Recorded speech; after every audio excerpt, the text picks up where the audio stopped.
जय हिंद दोस्तों, उत्कर्ष क्लास में आपका स्वागत है। आज हम लोग होमवर्क सीरीज के डे 29 का एनालिसिस करेंगे। इससे पहले जो भी स्टूडेंट चैनल को सब्सक्राइब नहीं किए हैं वो चैनल को सब्सक्राइब कर लेंगे, बेल आइकन को दबा लेंगे ताकि वीडियो की अपडेट आपको जल्द से जल्द तक पहुंच सके। तो चलिए स्टार्ट करते हैं। आज का पहला क्वेश्चन है, हाल ही में उत्तर पूर्व के तीसरे स्थल को यूनेस्को की धरोहर में शामिल किया गया है। यह स्थल किस पूर्वोत्तर राज्य में है? तो तीसरा स्थल जो यूनेस्को में धरोहर में शामिल किया गया है, ये असम का मोईदम शहर हो जाएगा और ये भारत की ओर से यूनेस्को में शामिल 43वीं साइट है। अगर हम 42वीं साइट की बात करें तो 42वीं साइट होयसल मंदिर हो जाएगी। वहीं अगर हम लोग 41वीं साइट की बात करें तो 41वीं साइट शांति निकेतन हो जाएगी। अगर हम लोग बात करें 40वीं साइट की, तो 40वीं साइट सिंधु सभ्यता से रिलेटेड धौलावीरा हो जाएगा। इस बात को आप लोग ध्यान रखेंगे। आगे बढ़ते हैं अगले प्रश्न की ओर। अगला प्रश्न है, यूनेस्को में शामिल भारत का पहला साहित्य शहर कौन सा है? तो यूनेस्को में शामिल भारत का पहला है और साहित्य शहर केरल का कोझिकोड हो जाएगा। ये बात आप लोग बहुत बारीक से ध्यान रखेंगे क्योंकि ये भारत का पहला साहित्य शहर है, तो ये काफी इंपॉर्टेंट हो जाता है एग्जाम की दृष्टि से। अगर यूनेस्को में शामिल प्रथम शहर की बात करें तो यूनेस्को में शामिल प्रथम शहर अहमदाबाद हो जाएगा। वहीं दूसरे शहर की बात करें तो दूसरा शहर जयपुर हो जाएगा। इस बात को आप लोग ध्यान रखेंगे। अगले प्रश्न की ओर बढ़ते हैं। अगला प्रश्न है, हाल ही में भारत के किस शहर को विश्व शिल्प शहर के रूप में घोषित किया गया है? तो भारत के श्रीनगर को, यानी जम्मू कश्मीर के श्रीनगर को विश्व शिल्प शहर के रूप में घोषित किया गया है। इस बात को आप लोग ध्यान रखेंगे। शिल्प शहर की बात करें तो टोटल 60 शिल्प शहर है। साइबर शहर की बात करें, अगर साइबर शहर या फिर अनुसंधान शहर की बात करें तो ये दोनों बेंगलुरु को कहा जाता है। बेंगलुरु को क्या कहा जाता है? साइबर शहर या फिर अनुसंधान शहर कहा जाता है। वहीं सिल्क शहर की बात करें तो सिल्क शहर मुंबई को कहा जाता है। जनजातीय शहर की बात करें तो जनजातीय सिटी रांची को कहा जाता है। वहीं गुलाबों की शहर की बात करें तो चंडीगढ़ को गुलाबों के शहर कहा जाता है। इस बात को ध्यान रखेंगे आप लोग। अगला प्रश्न है, दुनिया के पहले ओम आकार के मंदिर का उद्घाटन कहाँ किया गया है? तो ये दुनिया का पहला है ओम आकार के मंदिर का उद्घाटन की बात कर रहा है, तो ये राजस्थान के पाली में उद्घाटन किया गया है। ये काफी इंपॉर्टेंट है क्योंकि ये दुनिया के पहले ओम मंदिर की बात कर रहा है, यानी प्रथम है तो इंपॉर्टेंट हो जाता है। वहीं पद्म नाम स्वामी मंदिर की बात करें तो पद्म नाम स्वामी मंदिर कहाँ हो जाएगा? केरल में हो जाएगा। मीनाक्षी मंदिर की बात करें तो मीनाक्षी मंदिर तमिलनाडु में हो जाएगा। वहीं कांची का कैलाश मंदिर की बात करें तो कांची का कैलाश मंदिर कहाँ हो जाएगा? ये हो जाएगा आपका तमिलनाडु में।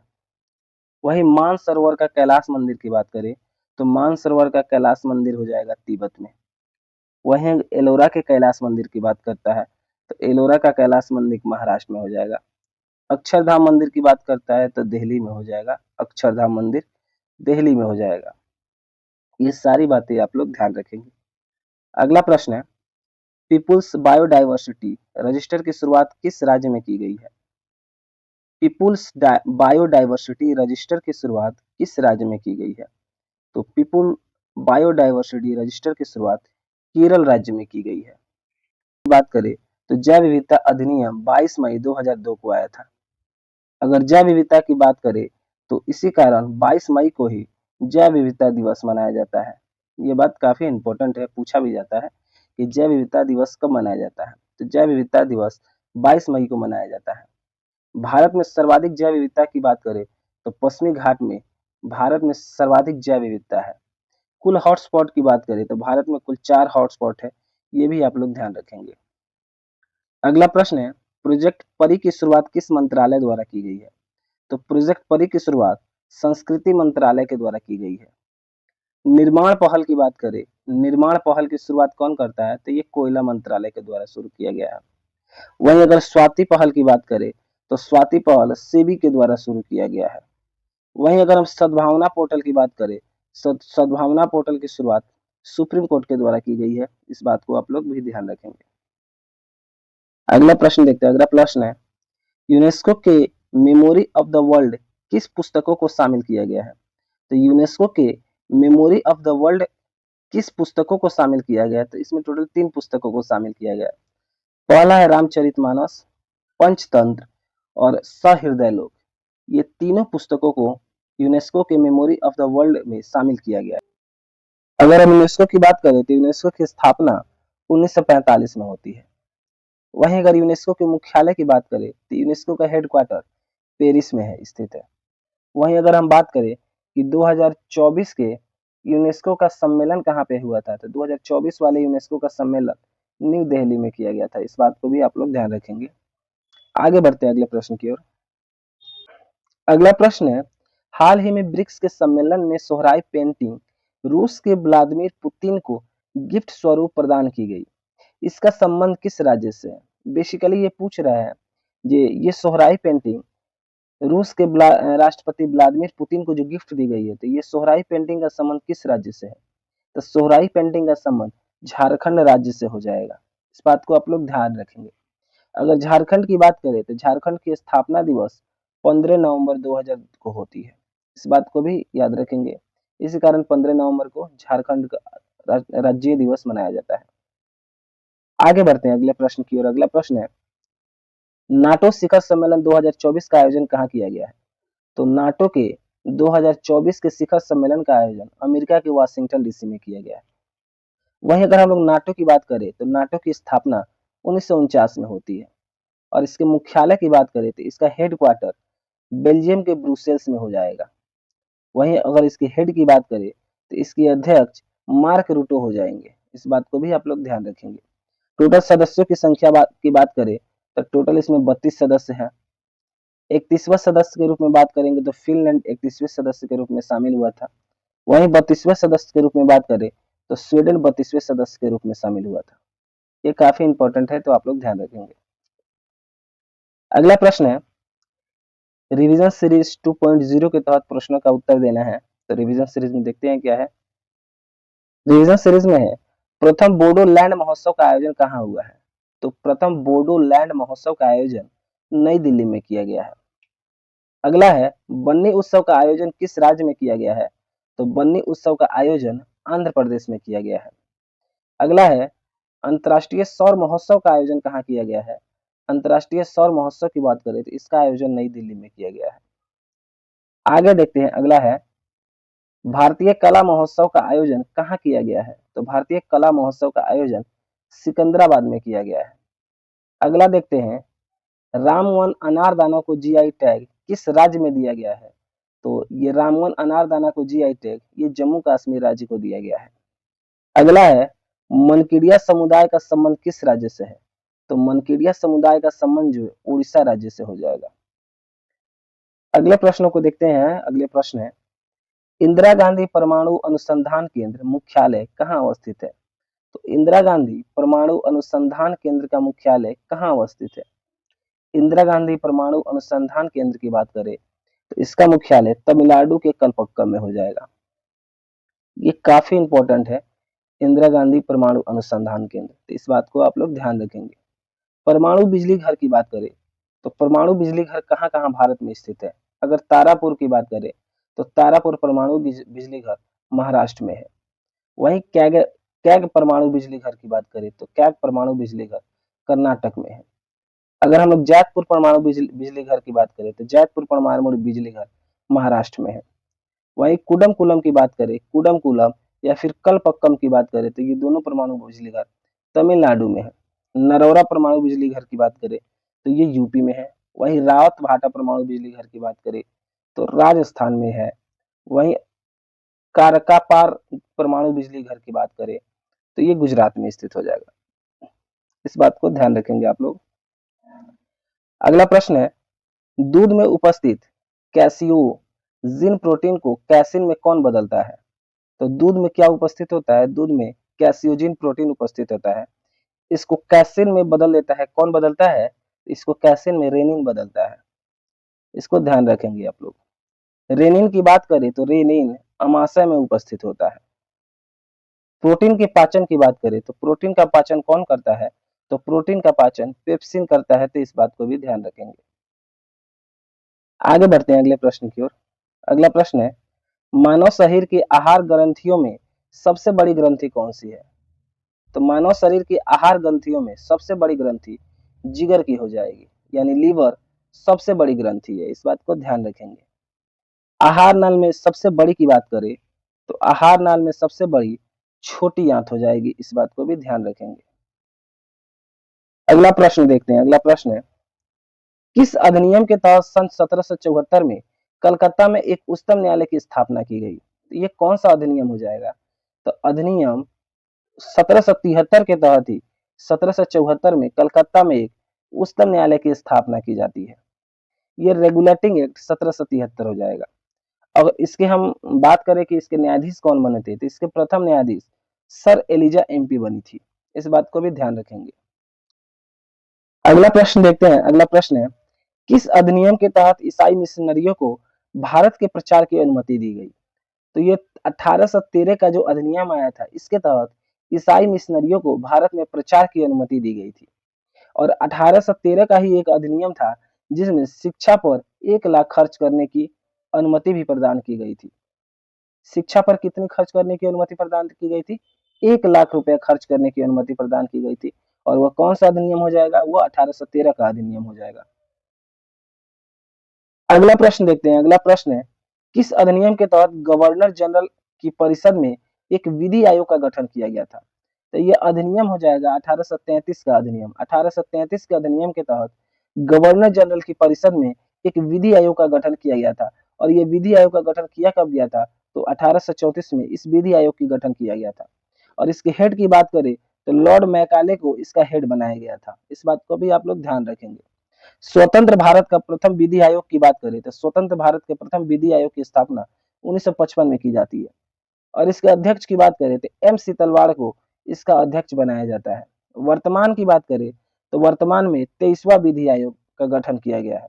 और 23वें विधि आयोग के गठन की अध्यक्ष की बात करें तो वीपी सिन्हा को इसका अध्यक्ष नियुक्त किया गया है। और इनका कार्यकाल 2024 से 2027 तक रहेगा, इस बात को भी ध्यान रखेंगे। विधि आयोग की बात करें तो विधि आयोग का कार्यकाल 3 साल का होता है, ये काफी इंपॉर्टेंट है, तो इसको ध्यान रखेंगे आप लोग।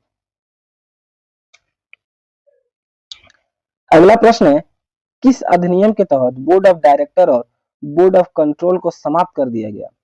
तो 1858 का अधिनियम के तहत बोर्ड ऑफ डायरेक्टर और बोर्ड ऑफ कंट्रोल को समाप्त कर दिया गया। और ये 1858 का अधिनियम आया क्यों था? तो इसका रीजन था 1857 की महान क्रांति। तो 1857 की महान क्रांति के कारण ही 1858 का एक्ट आया था, इस बात को ध्यान रखेंगे। अगला प्रश्न है, प्रांतों में द्वैध शासन प्रणाली के जनक कौन थे? तो प्रांतों में द्वैध शासक प्रणाली के जनक कार्तियेस थे, इस बात को ध्यान रखेंगे। द्वैध शासन की बात करें तो बंगाल में द्वैध शासन किसने लगाया था? तो बंगाल में द्वैध शासन के जनक क्लाइव को कहा जाता है, इस बात को ध्यान रखेंगे। बंगाल में पहली बार द्वैध शासन क्लाइव ने ही लगाया था। और इसको खत्म किया किसने किया था? तो हेस्टिंग ने इसको खत्म किया था, इसको बात को भी ध्यान रखेंगे। प्रांतों में द्वैध शासन की बात करें तो प्रांतों में द्वैध शासन जो है 1919 के अधिनियम के तहत लगाया जाता है। और 1935 के अधिनियम के तहत प्रांतों में द्वैध शासन को खत्म करके केंद्र में द्वैध शासन को लगा दिया जाता है। कब लगाया जाता है? 1935 में लगाया जाता है।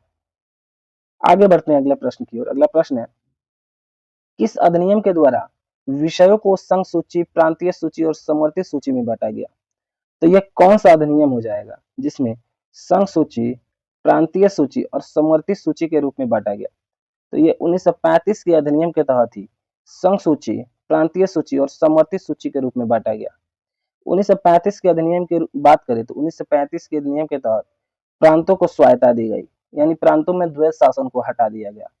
और 1935 के अधिनियम के तहत केंद्र में द्वैध शासन को लागू कर दिया गया, इस बात को ध्यान रखेंगे। 1935 के अधिनियम के तहत ही फेडरल कोर्ट की स्थापना यानी सुप्रीम कोर्ट की स्थापना की जाती है। वहीं चुनाव निर्णय की बात करें तो 1935 के अधिनियम के तहत ही 1937 में पहली बार चुनाव कराया जाता है। 1935 के अधिनियम के तहत ही भारत को वर्मा से अलग कर दिया जाता है, तो इस बात को भी ध्यान रखेंगे आप लोग। अगला प्रश्न देखते हैं। अगला प्रश्न है, भारतीय स्वाधीनता अधिनियम को ब्रिटिश क्राउन द्वारा स्वीकृति कब प्रदान की गई? तो भारतीय स्वतंत्रता अधिनियम जब आया उसको ब्रिटिश क्राउन द्वारा 18 जुलाई 1947 को स्वीकृति प्रदान की गई थी।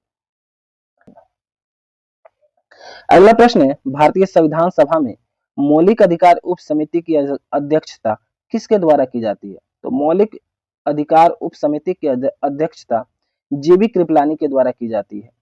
मौलिक अधिकार की बात करें यानी फंडामेंटल राइट की बात करें तो फंडामेंटल राइट की मांग पहली बार 1931 में कराची अधिवेशन में की जाती है। और कराची अधिवेशन की अध्यक्ष की बात करें तो इसके अध्यक्ष सरदार पटेल हो जाएंगे। ये काफी इंपॉर्टेंट है तो ध्यान रखेंगे। अगला प्रश्न है, संविधान के प्रारूप को तैयार करने के लिए प्रारूप समिति का गठन कब किया गया और इसमें अध्यक्ष सहित सदस्यों की संख्या कितनी थी? बेसिकली पूछ रहा है कि प्रारूप समिति का गठन कब किया गया। तो प्रारूप समिति का गठन 19 अगस्त 1947 को किया गया। इसके अध्यक्ष सहित सदस्यों की बात करें तो प्रारूप समिति में टोटल 7 सदस्य थे। अध्यक्ष की बात करें तो भीमराव अंबेडकर इसके अध्यक्ष हो जाएंगे, इस बात को ध्यान रखेंगे। अगला प्रश्न देखते हैं। अगला प्रश्न है, निम्नलिखित में से कौन संविधान सभा की महिला सदस्यों में शामिल नहीं थी? ऑप्शन है सुचेता कृपलानी, एनी बेसेंट, राजकुमारी अमृता कौर, विजया लक्ष्मी पंडित। तो संविधान सभा की महिला सदस्यों में शामिल नहीं थी। तो संविधान सभा की महिला सदस्यों में एनी बेसेंट शामिल नहीं थी। अगर एनी बेसेंट की बात करें तो 1917 के कोलकाता अधिवेशन की अध्यक्षता एनी बेसेंट ने किया था और एनी बेसेंट प्रथम महिला अध्यक्ष बनाई गई थी। कृपलानी की बात करें तो यूपी की first CM Sucheta Kripalani UP की प्रथम सीएम बनाई गई थी। वहीं अगर हम लोग अमृता कौर की बात करें तो अमृता कौर राज्यसभा में पहली बार नामित की जाने वाली महिला है। विजया लक्ष्मी पंडित की बात करें तो विजया लक्ष्मी पंडित यूएनओ में शामिल प्रथम महासचिव महिला है, इस बात को ध्यान रखेंगे। आगे बढ़ते हैं अगले प्रश्न की ओर।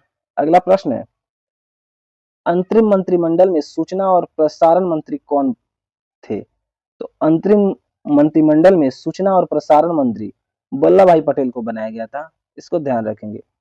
प्रश्न की ओर। अगला प्रश्न है, राष्ट्रपति के निर्वाचक मंडल का प्रावधान संविधान में कहां से लिया गया है? तो राष्ट्रपति के निर्वाचक मंडल का प्रावधान राष्ट्र संविधान में आयरलैंड के संविधान से लिया गया है। अगला प्रश्न देखते हैं। अगला प्रश्न है, मिजोरम राज्य के विशेष उपलब्धि के लिए संविधान में किस अनुच्छेद का प्रयोग किया गया है? तो मिजोरम राज्य के विशेष उपलब्धि के लिए संविधान में अनुच्छेद 371 के जी का प्रयोग किया गया है। अगला प्रश्न है, भारत शासन अधिनियम 1935 के तहत संघीय न्यायालय की स्थापना कब की गई? तो भारत में संघीय न्यायालय की स्थापना की बात करें तो 1937 में भारत में संघीय न्यायालय की स्थापना की जाती है। अगला प्रश्न है, भारत में कितने जैव मंडल रिजर्व को यूनेस्को में द्वारा वैश्विक जैव मंडल की सूची में शामिल किया गया है? भारत में कितने जैव मंडल रिजर्व को यूनेस्को द्वारा वैश्विक जैव मंडल की सूची में शामिल किया गया है? तो टोटल 12 यूनेस्को द्वारा वैश्विक जैव मंडल की सूची में शामिल किया गया है। और भारत में टोटल वैश्विक जैव मंडल की बात करें, जैव मंडल रिजर्व की बात करें तो भारत में टोटल 18 जैव मंडल है। अगला देखते हैं। अगला प्रश्न है, भारत में टाइगर रिजर्व की स्थापना किस अधिनियम के तहत की जाती है? बेसिकली टाइगर रिजर्व के बारे में पूछ रहा है। तो भारत में टाइगर रिजर्व की स्थापना अधिनियम 1972 के तहत की जाती है। टाइगर प्रोजेक्ट अधिनियम 1972 के तहत 1973 में इसकी स्थापना की जाती है। वहीं प्रथम टाइगर रिजर्व की बात करें तो प्रथम tiger reserve Jim Corbett tiger reserve हो जाएगा। अगर तत्कालीन टाइगर रिजर्व की बात करें तो 58वां टाइगर रिजर्व बनाया गया है और इसका नाम माधव टाइगर रिजर्व हो जाएगा। और ये स्थित कहाँ है? तो ये एमपी में स्थित है। आगे देखते हैं अगला प्रश्न। अगला प्रश्न है, किसने बहुउद्देशीय नदी घाटी परियोजना को भारत का मंदिर कहा? तो जवाहरलाल नेहरू ने ही बहुउद्देशीय नदी घाटी परियोजना को भारत का मंदिर कहा था। अगर ड्रीम प्रोजेक्ट की बात करें तो नेहरू की ड्रीम प्रोजेक्ट सरदार सरोवर परियोजना थी जो नर्मदा नदी पे बनाई जा रही थी। विरोध पूछता है कि सरदार सरोवर डैम जो बनाया जा रहा था, सरदार सरोवर परियोजना जो बनाई जा रही थी, उसका विरोध किस जनजाति ने किया था? तो उसका विरोध भील जनजाति ने किया था, इस बात को ध्यान रखेंगे। आगे बढ़ते हैं अगले प्रश्न की ओर। अगला प्रश्न है, भारत में प्रथम जल विद्युत संयंत्र की स्थापना कब की गई? तो भारत में प्रथम जल विद्युत संयंत्र की स्थापना कब और कहां की गई? तो प्रथम जल विद्युत संयंत्र की स्थापना 1897 में दार्जिलिंग में की गई है। आगे देखते हैं। अगला प्रश्न है, उपराष्ट्रपति द्वारा राज्यसभा में सदस्यों के मनोनयन संविधान के किस अनुच्छेद में वर्णित किया गया है? तो राज्यसभा में राज्यसभा में सदस्यों का मनोनयन जो है उपराष्ट्रपति के द्वारा नहीं, यहाँ पे गलत चीज है, यहाँ पे राष्ट्रपति हो जाएगा, इस बात को ध्यान रखेंगे। राज्यसभा में भारत के राष्ट्रपति 12 सदस्यों का मनोनयन करते हैं और ये कहाँ वर्णन किया गया है, तो अनुच्छेद 80 के 3 में इसका वर्णन किया गया है, इस बात को ध्यान रखेंगे। अगला प्रश्न है, भारतीय राष्ट्रीय कांग्रेस की पहली बैठक को कहाँ आयोजित किया जाना प्रस्तावित किया गया था? तो भारतीय राष्ट्रीय कांग्रेस की पहली बैठक का जो आयोजन है ये पुणे में आयोजित किया जाना था, लेकिन वहां फ्लैग फैलने के कारण इसको मुंबई में आयोजित करना पड़ा था, इस बात को ध्यान रखेंगे। भारतीय राष्ट्रीय कांग्रेस की बात करें तो इसकी स्थापना 1885 में की जाती है। अगला प्रश्न है, जैन तीर्थकरों में किस जैन तीर्थकर को भगवान कृष्ण का निकट संबंधी माना गया है?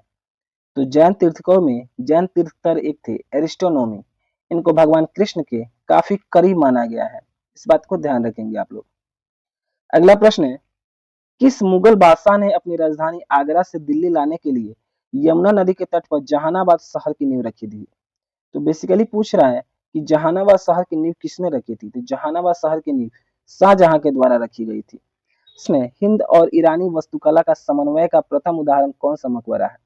तो ऐसा कौन सा मकबरा है जिसमें हिंद और ईरानी वास्तुकला का प्रयोग किया गया है? तो शेर शाह सूरी का जो मकबरा है इसमें हिंद और ईरानी वास्तुकला का प्रयोग किया गया है। शेर शाह की बात करें तो शेर शाह का मकबरा कहाँ स्थित है? सासाराम में शेर शाह का मकबरा स्थित है।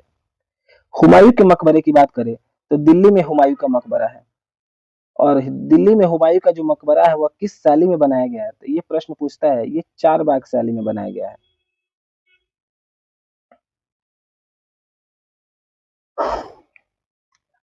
अगला प्रश्न है, बाल गंगाधर तिलक को भारतीय अशांति का जनक किसके द्वारा कहा गया था? तो बाल गंगाधर तिलक को भारतीय अशांति अशांति का जनक वैलेंटाइन सिरोल के द्वारा कहा गया था, इस बात को ध्यान रखेंगे। और वहीं बाल गंगाधर तिलक की बात करें तो इनकी कुछ पत्रिकाएं थी। केसरी पत्रिका, केसरी पत्रिका को मराठी भाषा में लिखा गया था। वहीं अगर हम मराठा पत्रिका की बात करें तो मराठा पत्रिका इंग्लिश भाषा में लिखा गया था। बुक की बात करें तो गीता रहस्यम को बाल गंगाधर तिलक ने ही लिखा था, गीता रहस्यम। ये बात काफी इंपॉर्टेंट है, तो ध्यान रखेंगे। अगला प्रश्न है, अगले प्रश्न को देखते हैं। अगला प्रश्न है, मणिपुरी भाषा को किस संविधान संशोधन के द्वारा 8वीं अनुसूची में जोड़ा गया था? तो मणिपुरी भाषा को 71वां संविधान संशोधन 1992 के तहत 8वीं अनुसूची में जोड़ा गया था। तो वह 8वीं अनुसूची की बात करें तो 8वीं अनुसूची में भाषा को रखा गया है। प्रारंभिक काल की बात करें, शुरुआत में संविधान में टोटल 14 ही भाषाएं थी, लेकिन अभी प्रेजेंट में 22 भाषाओं को सम्मिलित कर दिया गया है 8वीं अनुसूची में, ये सब को रखा गया है। अगला प्रश्न देखते हैं। अगला प्रश्न है, किसे अपनी प्रचंड मेघ शक्ति के कारण भारत का सुकरात कहा गया है? तो भारत का सुकरात रामास्वामी नायकर को कहा गया है। महाराष्ट्र की सुकरात की बात करें तो महाराष्ट्र का सुकरात किसे कहा गया है? तो महाराष्ट्र का सुकरात एमजी राणे को कहा गया है। एमजी राणे ने ही पुणे सार्वजनिक सभा की स्थापना की थी, इस बात को ध्यान रखेंगे। आगे बढ़ते हैं। अगला प्रश्न, क्या सभी वित्त विधेयक धन विधेयक होते हैं? तो ये गलत होता है। सभी वित्त विधेयक धन विधेयक नहीं होते, लेकिन सभी धन विधेयक कुछ वित्त विधेयक होते हैं, तो ये सही हो जाएगा, इस बात को ध्यान रखेंगे। अगला प्रश्न है, पौधे में निकलने वाला हार्मोन जो ऑक्सीन के साथ मिलकर कोशिका विभाजन की प्रक्रिया को नियंत्रित करता है वो क्या कहलाता है? पौधे में निकलने वाला हार्मोन जो ऑक्सीन के साथ मिलकर कोशिका विभाजन को नियंत्रित करता है वो साइटोकाइनिन कहलाता है। वृद्धि और विकास की बात करें, पौधों में वृद्धि और विकास की बात करें तो ऑक्सिन हार्मोन पौधों में वृद्धि और विकास का कार्य करता है। आगे देखते हैं अगले प्रश्न की ओर। अगला प्रश्न है, मिलेटोनिन हार्मोन मानव शरीर के किस ग्रंथि से निकलता है? तो मिलेटोनिन हार्मोन की बात करें तो ये मानव शरीर में पीनियल ग्रंथि से निकलता है। पीनियल ग्रंथि की बात करें तो हार्मोन ऑफ डार्कनेस पीनियल ग्रंथि को ही कहा जाता है, हार्मोन ऑफ डार्कनेस। वहीं रात का हार्मोन पूछे तो रात का हार्मोन भी पीनियल ग्रंथि को ही कहा जाता है। वहीं अगर नींद का हार्मोन की बात करें तो नींद का हार्मोन भी पीनियल ग्रंथि को ही कहा जाता है। अगला प्रश्न है, मानव शरीर की सबसे बड़ी अंतःस्रावी ग्रंथि कौन सी है? तो मानव शरीर की सबसे बड़ी अंतःस्रावी ग्रंथि थायराइड ग्रंथि हो जाएगी। सबसे छोटी अंतःस्रावी ग्रंथि की बात करें तो सबसे छोटी अंतःस्रावी ग्रंथि पीयूष ग्रंथि हो जाएगी। वहीं अगर बहिर्स्रावी ग्रंथियों में बात करें तो बहिर्स्रावी ग्रंथियों में सबसे बड़ी बहिर्स्रावी ग्रंथि लीवर हो जाएगी। ये काफी इंपॉर्टेंट है। आगे बढ़ते हैं अगले प्रश्न की ओर। अगला प्रश्न है, मानव शरीर में एकमात्र मिश्रित ग्रंथि कौन सी है जो हार्मोन और एंजाइम दोनों छोड़ती है? तो अग्नाशय हार्मोन और एंजाइम दोनों छोड़ती है। अग्नाशय की बात करें तो पतिनुमा आकार का होता है। वहीं अगर मिक्स ग्लैंड की बात करें तो अग्नाशय को ही मिक्स ग्लैंड भी कहा जाता है, क्योंकि हार्मोन और एंजाइम दोनों ये छोड़ता है। आगे बढ़ते हैं अगले प्रश्न की ओर। अगले प्रश्न की ओर, निम्नलिखित में कौन सी नर हार्मोन है, पहचान कीजिए।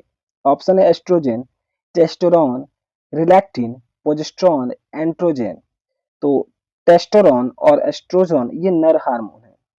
अगर बाकी की बात करें, एस्ट्रोजन ये नर हार्मोन है, वहीं टेस्टोस्टेरोन ये भी नर हार्मोन है। रिलैक्टिन की बात करें, प्रोजेस्टेरोन की बात करें और एस्ट्रोजन की बात करें तो ये मादा हार्मोन है। आगे बढ़ते हैं अगले प्रश्न की ओर। अगला प्रश्न है, मानव शरीर का कौन सा हार्मोन टी लिम्फोसाइट के निर्माण को बढ़ावा देता है?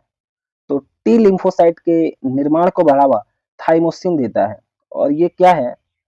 तो थाइमोसिन एक हार्मोन है। कौन सा हार्मोन? टी लिम्फोसाइट के निर्माण को बढ़ावा देने वाला हार्मोन है। आगे बढ़ते हैं अगला प्रश्न की ओर। अगला प्रश्न है, मानव तंत्रिका की संरचनात्मक और क्रियात्मक इकाई को क्या कहते हैं? तो तंत्रिका की संरचनात्मक और क्रियात्मक इकाई को न्यूरॉन कहा जाता है। वहीं पूछे शरीर की संरचनात्मक और कार्यात्मक इकाई क्या कहलाती है? तो ये सेल या फिर कोशिका कहलाती है। आगे बढ़ते हैं अगले प्रश्न की ओर। अगला प्रश्न है, मानव मस्तिष्क का वह भाग कौन सा है जो श्वसन प्रतिक्रियाओं को नियंत्रित करता है? तो मानव शरीर का कौन सा भाग है जो श्वसन प्रतिक्रियाओं को नियंत्रित करता है? तो ये पोन्स वेरोइल जो है, पोन्स वेरोइल भाग ये श्वसन प्रतिक्रियाओं को नियंत्रित करता है। आगे बढ़ते हैं अगले प्रश्न की ओर। अगला प्रश्न है, पौधे में उत्पन्न वह हार्मोन जिसके कारण पौधे सूर्य के प्रकाश की ओर झुक जाते हैं, ये कौन सा हार्मोन हो जाएगा? तो ये ऑक्सिन हार्मोन हो जाएगा। ऑक्सिन हार्मोन के कारण पौधे ऑक्सिन हार्मोन के कारण पौधे सूर्य के प्रकाश की ओर झुक जाते हैं। आगे बढ़ते हैं अगले प्रश्न की ओर। अगला प्रश्न है, कौन से फलों को प्राकृतिक रूप में पकाने के लिए प्रयोग किया जाता है? तो प्राकृतिक रूप से पकाने के लिए एथिलीन का प्रयोग किया जाता है। एथिलीन के कारण फलों को प्राकृतिक रूप से पकाया जाता है। अगला प्रश्न है, मानव शरीर की ये कौन सी ग्रंथि से हार्मोन के रिसाव को नियंत्रित करती है? मानव शरीर की कौन सी ग्रंथि से हार्मोन के रिसाव को नियंत्रित करती है? तो ये कौन सी ग्रंथि हो जाएगी? ये पीयूष ग्रंथि हो जाएगी। पीयूष ग्रंथि हार्मोन के रिसाव को नियंत्रित करती है। आगे बढ़ते हैं अगले प्रश्न की ओर। अगला प्रश्न है, रुधिर चाप ब्लड प्रेशर को नियंत्रित करने वाला हार्मोन कौन हो जाएगा? तो एड्रिनेलिन हार्मोन जो है ये रुधिर चाप या फिर ब्लड प्रेशर को नियंत्रित करता है। आगे बढ़ते हैं अगला प्रश्न की ओर। अगला प्रश्न है, किस हार्मोन को लड़ो उड़ो और आपातकालीन हार्मोन कहा जाता है? तो एड्रिनेलिन हार्मोन को लड़ो उड़ो या फिर आपातकालीन हार्मोन एड्रिनेलिन हार्मोन को कहा जाता है। अगला प्रश्न देखते हैं। अगला प्रश्न है, अल्जाइमर रोग में मानव का कौन सा अंग प्रभावित होता है? तो अल्जाइमर रोग का संबंध मानव के मस्तिष्क से हो जाएगा। मानव का मस्तिष्क अल्जाइमर रोग में प्रभावित होता है। अगला प्रश्न है, निम्न कथनों पर विचार करना है। कथन क्या है देखते हैं। कथन है, पीयूष ग्रंथि अंतःस्रावी ग्रंथि के कार्यों को नियंत्रित करती है। तो यह कथन बिल्कुल सही है, क्योंकि पीयूष ग्रंथि अंतःस्रावी ग्रंथि के कार्यों को नियंत्रित करती है। अगला कथन है, थैलेमस ग्रंथि पीयूष ग्रंथि के कार्यों को नियंत्रित करती है। तो ये कथन गलत हो जाएगा, क्योंकि थैलेमस ग्रंथि पीयूष ग्रंथि के कार्यों को नियंत्रित नहीं करती है। अगला प्रश्न है, वह अधातु जिसमें धातु की तरह चमक पाई जाती है कौन सी हो जाएगी? तो आयोडीन एक अधातु है और ग्रेफाइट भी एक अधातु है, लेकिन इसमें धातु की तरह चमक पाई जाती है। अगला प्रश्न देखते हैं। अगला प्रश्न है, सभी धातुएं विद्युत का सुचालक होते हैं, वह धातु कौन सी है जो विद्युत का सुचालक नहीं है यानी कुचालक है? तो सीसा विद्युत का सुचालक नहीं कुचालक होता है और यह एक धातु है। आगे बढ़ते हैं अगले प्रश्न की ओर। वह धातु कौन सी है जिसे आसानी से चाकू से काटा जा सकता है? तो ये कौन सी धातु है जो आसानी से चाकू से काटा जाएगा? तो ये सोडियम और पोटेशियम धातु हो जाएंगी जो चाकू से आसानी से काटा जा सकता है। अगला प्रश्न देखते हैं। अगला प्रश्न है, किसका उपयोग पेट की अम्लीयता को दूर करने के लिए एंटा एसिड के रूप में प्रयोग किया जाता है? तो मिल्क ऑफ मैग्नीशिया जिसका सूत्र होता है MgOH के होल ट्वाइस, इसका प्रयोग पेट की अम्लीयता को दूर करने के लिए एंटा एसिड के रूप में प्रयोग किया जाता है। आगे देखते हैं अगले प्रश्न की ओर। अगला प्रश्न है वर्तमान में मनुष्य द्वारा अगला प्रश्न है वर्तमान में मनुष्य के द्वारा उपयोग में लाया जाने वाला दूसरा प्रमुख धातु कौन सी है? तो वर्तमान में मनुष्य द्वारा उपयोग में लाया जाने वाला दूसरा प्रमुख धातु एल्युमिनियम हो जाएगा। वहीं पहले प्रमुख धातु की बात करें तो पहला प्रमुख धातु लोहा हो जाएगा। इस बात को भी ध्यान रखेंगे। आगे बढ़ते हैं अगले प्रश्न की ओर। अगला प्रश्न है कली चूना या क्विक लाइम के नाम से किससे जाना जाता है? तो कली चूना या फिर क्विक लाइम के नाम से CaO को जाना जाता है और CaO का प्रयोग सीमेंट के निर्माण में किया जाता है। आगे है अगला प्रश्न है मानव शरीर में सर्वाधिक मात्रा में कौन सा तत्व पाया जाता है? तो मानव शरीर में सर्वाधिक मात्रा में ऑक्सीजन पाया जाता है, उसके बाद कार्बन पाया जाता है, उसके बाद हाइड्रोजन और उसके बाद नाइट्रोजन पाया जाता है। आगे बढ़ते हैं। अगला प्रश्न है विद्युत आवेश की उपस्थिति और आवेश की प्रकृति और धारा की उपस्थिति का पता लगाने के लिए किसका प्रयोग किया जाता है? तो विद्युत आवेश की उपस्थिति, आवेश की प्रकृति और धारा की उपस्थिति का पता लगाने के लिए किसका प्रयोग होता है? तो ये गैल्वेनोमीटर का प्रयोग किया जाता है। गैल्वेनोमीटर के कारण ही विद्युत आवेश की उपस्थिति या फिर आवेश की प्रकृति या फिर धारा की उपस्थिति का पता लगाया जाता है। आगे बढ़ते हैं। अगला प्रश्न है प्रतिवर्ती धारा को दिष्ट धारा में बदलने वाली युक्ति कौन सी हो जाएगी? तो प्रतिवर्ती धारा को दिष्ट धारा में बदलने वाली युक्ति रेक्टिफायर हो जाएगी। आगे देखते हैं। अगला प्रश्न है ताप बढ़ाने पर चालकता पदार्थों का विद्युत प्रतिरोध और विद्युत चालकता पर क्या प्रभाव पड़ेगा? प्रश्न है ताप बढ़ाने पर चालक पदार्थों का विद्युत प्रतिरोध और विद्युत चालकता पर क्या प्रभाव पड़ेगा? तो ताप बढ़ाने पर विद्युत प्रतिरोध अधिक होगा, वहीं विद्युत चालकता की बात करें तो विद्युत चालकता निम्नतम होगा। आगे बढ़ते हैं। अगला प्रश्न है एक बिजली की फ्यूज तार यानी फ्यूज वायर का सामान्य अनुप्रयोग के लिए कौन से गुण होना आवश्यक है? बेसिकली पूछ रहा है एक बिजली की फ्यूज तार यानी फ्यूज वायर में सामान्य अनुप्रयोगों के लिए कौन से गुण का होना आवश्यक है? तो एक फ्यूज तार के लिए प्रतिरोध का अधिक होना आवश्यक है, वहीं गलनांक का कम होना आवश्यक है। अगला प्रश्न देखते हैं। अगला प्रश्न है अतिचालक का आविष्कार किसने किया है? तो अतिचालक का आविष्कार कैमरलिन के द्वारा किया गया था। तड़ित चालक की बात करें तो तड़ित चालक का आविष्कार बेंजामिन फ्रैंकलिन के द्वारा किया गया था। आगे बढ़ते हैं। अगला प्रश्न है G7 समूह में रूस को बाहर कब किया गया? तो G7 समूह से रूस को बाहर 2014 में किया गया और इसका रीजन क्या था कि रूस ने क्रीमिया पे हमला किया था। इसी कारण रूस को G7 देशों से बाहर कर दिया गया था। अगला प्रश्न है एशियाई विकास बैंक की स्थापना कब की गई और इसका मुख्यालय कहाँ है? एशियाई विकास बैंक की बात करें यानी एडीबी की बात करें तो इसकी स्थापना 1966 में की जाती है और इसके मुख्यालय की बात करें तो इसका मुख्यालय फिलीपींस के मनीला में इसका मुख्यालय हो जाएगा। आगे बढ़ते हैं। अगला प्रश्न है मानव विकास रिपोर्ट को लाने का श्रेय किसे दिया जाता है? तो मानव विकास की रिपोर्ट को लाने का श्रेय महबूब उल हक को दिया जाता है और महबूब हक का संबंध पाकिस्तान से हो जाएगा। अगला प्रश्न है गेट को कब स्थापित किया गया? तो गेट का स्थापना की बात करें तो 1948 में गेट की स्थापना की जाती है और इसको ही WTO के रूप में स्थानांतरित कर दिया गया। कब? 1 जनवरी 1995 को गेट को ही WTO के रूप में स्थानांतरित कर दिया गया। अगला प्रश्न है आजादी से लेकर अब तक भारतीय रुपए का अवमूल्यन कितनी बार किया गया है? तो भारतीय रुपए का अवमूल्यन 3 बार किया गया है। कब कब? 1949 में, 1966 और 1991 में। तो भारतीय रुपए का अवमूल्यन 3 बार किया गया है। अगला प्रश्न है प्रधानमंत्री द्वारा जल जीवन मिशन की घोषणा कब की गई? तो प्रधानमंत्री के द्वारा जल जीवन मिशन की घोषणा 2019 में की जाती है। हर घर जल योजना की बात करें तो हर घर जल योजना में टॉप राज्य की बात करें तो टॉप राज्य गोवा हो जाएगा। इस बात को भी ध्यान रखेंगे। अगला प्रश्न है पीएम विश्वकर्मा योजना कब शुरू की गई? तो पीएम विश्वकर्मा योजना 17 सितंबर 2023 को शुरू किया गया। अगला और लास्ट प्रश्न है पीएम पोषण योजना की शुरुआत कब और कहां से की गई? तो पीएम पोषण योजना की शुरुआत 2018 में झुंझुनू जो राजस्थान में स्थित है झुंझुनू से इसकी शुरुआत की गई है। अगर आपको वीडियो अच्छी लगती है तो लाइक सब्सक्राइब शेयर करेंगे और कमेंट करेंगे, बताएंगे हमें कि G20 की स्थापना कब की जाती है और वर्तमान में G20 में टोटल कितने सदस्य हैं। मिलते हैं नेक्स्ट वीडियो में। Thank you.